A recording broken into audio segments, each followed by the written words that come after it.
Bonjour, je m'appelle Gert-Jan Hartog, je suis le Chief Product Officer chez Rolomatic. Dans cette vidéo, je vais vous expliquer quelques nouveautés qu'on a ajoutées dans notre software VirtuoGrind Pro version 1.33.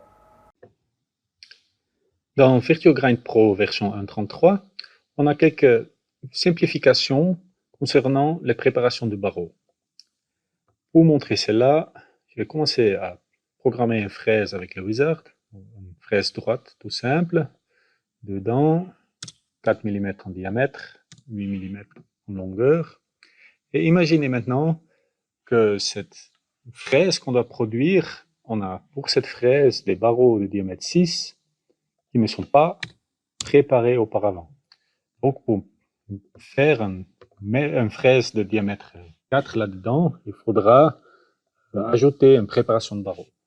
Pour faire cela, dans la conception, je peux ajouter un deuxième jeu, préparation de barreaux. Et là-dedans, j'aimerais bien ébaucher les cylindriques selon profil, comme c'est écrit ici. Et là, on a maintenant 4 profils différents qu'on puisse définir. Auparavant, on n'avait que le profil personnalisé, pour lequel il fallait dessiner soi-même un profil ou importer un DXF. Maintenant, on a 3 profils déjà prédéfinis.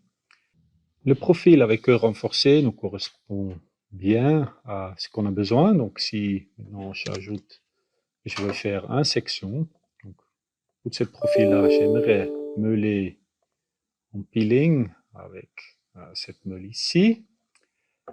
Et je simule maintenant mon fraise. Comme résultat, une fraise avec un cœur renforcé derrière. Maintenant, on peut aussi imaginer qu'on aimerait avoir un dégagement. Donc, si je reviens ici, on pourrait imaginer d'avoir un épaulement pour cette fraise.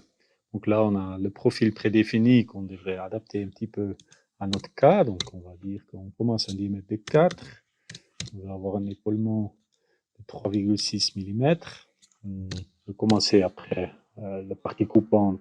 La longueur de partie coupante était 8 mm. C'est-à-dire qu'on fait jusqu'à 15 mm depuis le bout de l'outil. Ici, si je simule ça maintenant, on aura un épaulement. Donc voilà, comme ça la pièce avec un épaulement défini avec ce profil déjà prédéfini avant. Maintenant, bien sûr, on peut aussi avoir les deux opérations d'ébauche dans le même outil. Si je reviens ici, je peux, avec un clic à droite, ici, ajouter le même opération. J'ajoute la meule. Et puis, sur la première opération, je peux revenir sur le profil avec cœur renforcé. Et comme ça, on a le cœur renforcé. Et puis, derrière, le épaulement pour arriver à ce résultat-là, tout en une setup.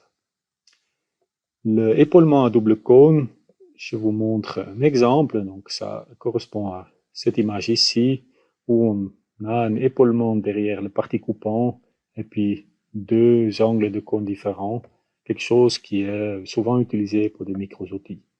Voilà ce qui est nouveau dans la préparation de barreaux. J'espère que cette présentation vous avait plu. Et je vous rappelle que sur notre site myrolomatic.com, vous pouvez trouver les release notes avec plus d'explications. Si vous avez des autres questions, vous pouvez toujours contacter Rolomatic par le support. Merci.